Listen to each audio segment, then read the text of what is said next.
بسم اللہ الرحمن الرحیم۔ شروع کرتی ہوں اللہ کے نام سے جو بڑا مہربان رحم کرنے والا ہے۔ سبھی طرح کی تعریفیں اللہ ہی کے لیے ہیں جو تمام مخلوقات کا پروردگار ہے۔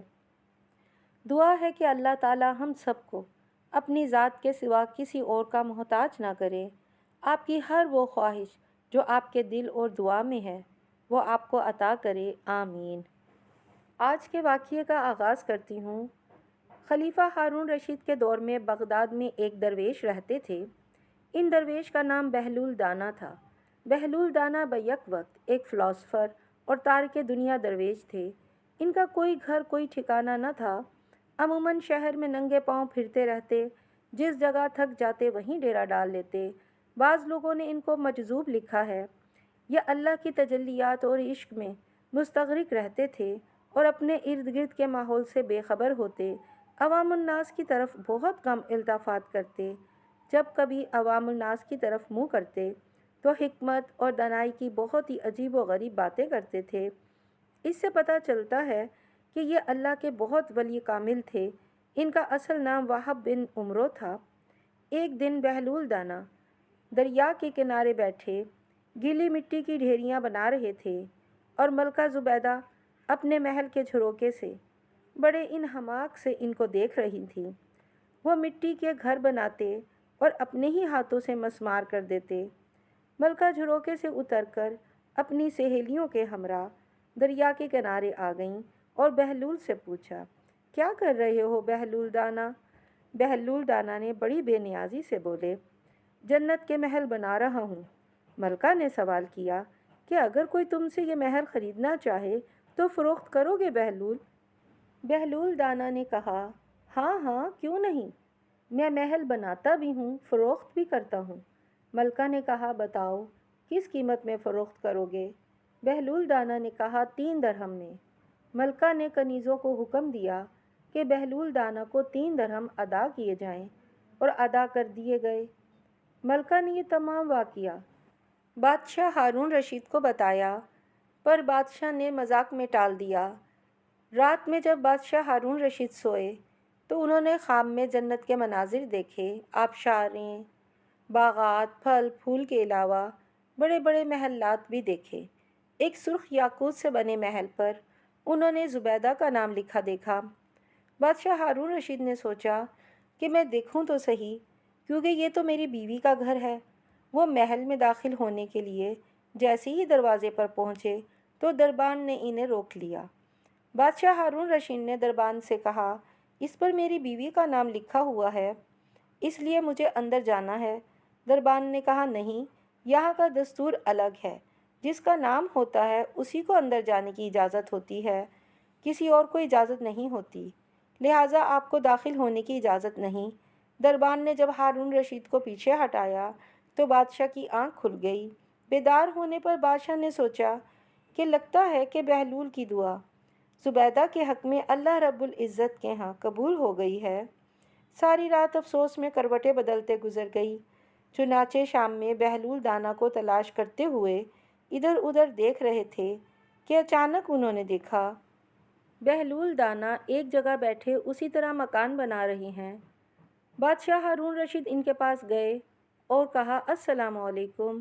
بہلول دانا نے جواب دیا، وعلیکم السلام۔ بادشاہ ہارون رشید نے پوچھا، کیا کر رہے ہیں؟ بہلول دانا نے کہا، جنت کے محل بنا رہا ہوں۔ بادشاہ ہارون رشید نے کہا، بیچو گے؟ بہلول دانا نے کہا، ہاں ہاں، کیوں نہیں، میں بناتا بھی ہوں اور بیچتا بھی ہوں۔ تو بتاؤ ایک محل کی کیا قیمت ہے؟ بہلول نے بے ساختہ کہا، تیری پوری سلطنت۔ ہارون رشید نے کہا، اتنی قیمت تو میں نہیں دے سکتا، کل تو 3 درہم کے بدلے دے رہے تھے اور آج پوری سلطنت مانگ رہے ہو۔ بہلول دانا نے کہا، کل بن دیکھے معاملہ تھا، آج تم محل دیکھ کر آئے ہو۔ خلیفہ یہ سن کر گھٹنوں کے بل بہلول دانا کے سامنے مایوس ہو کر بیٹھ گئے اور کہا، حضرت آپ مجھ سے ساری سلطنت لے لیں اور مجھے ایک محل دے دیں۔ بہلول دانا نے خلیفہ کی عاجزی دیکھی تو کہا، میں تمہاری سلطنت کا کیا کروں گا؟ اس دنیا کی محبت بہت سے گناہوں کی جڑ ہے، جاؤ اپنی سلطنت اپنے پاس رکھو اور اس محل کو بھی تمہارے لیے 3 درہم میں دیتا ہوں۔ حضرت سری سکتی رحمۃ اللہ علیہ فرماتے ہیں کہ ایک مرتبہ مجھے قبرستان جانا ہوا۔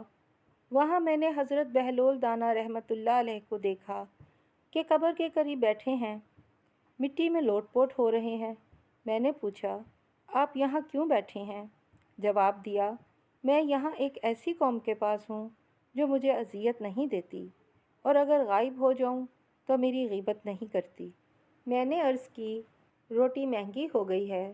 تو فرمانے لگے، اللہ عز و جل کی قسم، مجھے کوئی پرواہ نہیں، گرچہ 1 دانہ دینار کا ملے، ہم پر اس کی عبادت فرض ہے، جیسا کہ ہمیں حکم دیا ہے، اور ہمارا رزق اس کے ذمہ کرم پر ہے، جیسا کہ اس نے ہم سے وعدہ کر رکھا ہے۔ ایک دن بہلول بازار میں بیٹھے ہوئے تھے تو کسی شخص نے پوچھا، بہلول کیا کر رہے ہو؟ تو بہلول نے کہا، بندوں کی اللہ سے صلح کروا رہا ہوں۔ اس شخص نے کہا، پھر کیا بنا؟ بہلول نے کہا، اللہ تو مان رہا ہے پر بندے نہیں مان رہے۔ کچھ عرصے کے بعد اسی شخص کا گزر قبرستان سے ہوا۔ دیکھا کہ بہلول قبرستان میں بیٹھے ہوئے ہیں۔ کہا، بہلول یہاں کیا کر رہے ہو؟ بہلول نے کہا، بندوں کی اللہ سے صلح کروا رہا ہوں۔ اس شخص نے پوچھا، پھر کیا بنا؟ بہلول نے کہا، آج بندے تو مان رہے ہیں پر آج اللہ نہیں مان رہا۔ بہلول کی دانائی کے بہت سارے قصے واقعات ہیں جن سے زندگی کی ان تمام تر قیمتی باتوں کا اندازہ ہوتا ہے جو کہ حقیقت پر مبنی ہوتی ہیں، اور معلوم ہوتا ہے کہ انسان اگر ان تمام باتوں پر عمل کر لے تو انسان کو کسی نہ کسی حد تک کامیابی مل سکتی ہے۔ واقعہ مشہور ہے۔ ایک مرتبہ ایک شخص نے بہلول سے کہا، اے دانا بہلول، میرے پاس کچھ رقم ہے، مجھے مشورہ دو کہ میں کیا خریدوں کہ اس سے نفع حاصل کر سکوں۔ بہلول نے اس شخص کو جواب دیا، لوہا اور روئی خرید لو۔ اس شخص نے لوہا اور روئی خرید لیا، اور اتفاق سے کچھ ہی دن میں لوہے اور روئی کی قیمت بڑھ جاتی ہے، اور اس سے اس شخص کا کافی منافع ہوتا ہے۔ وہ شخص دوبارہ بہلول کے پاس جاتا ہے اور کہتا ہے، اے دیوانے بہلول، میرے پاس کافی رقم ہے، مجھے مشورہ دو، میں کیا خریدوں کہ مجھے نفع حاصل ہو۔ یہ سن کر بہلول اسے کہتا ہے، پیاز اور تربوز خرید لو۔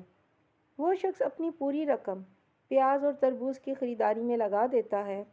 کافی دن گزر جاتے ہیں، خریدار تو کم آتے ہیں مگر پیاز اور تربوز گل سڑ جاتے ہیں۔ یہ دیکھ کر وہ شخص غصے میں بہلول کے پاس جاتا ہے اور کہتا ہے، جب میں نے پہلی مرتبہ تجھ سے مشورہ کیا تو تو نے کہا لوہا اور روئی خرید لو، میں نے ایسا ہی کیا اور مجھے نفع ہوا، مگر دوسری دفعہ تم نے مجھے پیاز اور تربوز خریدنے کو کہا مگر سارے ہی گل گئے اور مجھے بہت نقصان ہوا، تو نے ایسا کیوں کیا؟ یہ سن کر بہلول مسکرائے اور کہا، پہلے تم نے مجھے دانا بہلول کہہ کر پکارا تھا تو میں نے مشورہ بھی دانائی کا دیا تھا، مگر دوسری مرتبہ تم نے مجھے دیوانہ بہلول کہہ کر پکارا تو میں نے دیوانہ بن کر تمہیں مشورہ دیا۔ یہ مثال واضح کرتی ہے کہ آپ کے الفاظ اثر رکھتے ہیں، اور آپ کے وہ الفاظ جو کسی کی بڑائی اور مرتبے میں اضافہ کر رہے ہوں یا کسی کی عزت میں اضافہ کر رہے ہوں تو اسے سکون بھی ملتا ہے اور اچھا بھی لگتا ہے، اور آپ کے متعلق ایک اچھی رائے قائم ہوتی ہے۔ اور دوسری جانب اگر آپ کے الفاظ دوسرے کو تکلیف پہنچانے والے ہوں، اس کی تحقیر کرنے والے ہوں تو اسے برا بھی لگے گا اور وہ آپ کی ذات کے بارے میں برا ہی سوچے گا۔ امید ہے کہ ویڈیو آپ کو پسند آئی ہوگی۔ ویڈیو پسند آئی ہے تو اس کو لائک کریں، سبسکرائب کریں۔ اللہ حافظ۔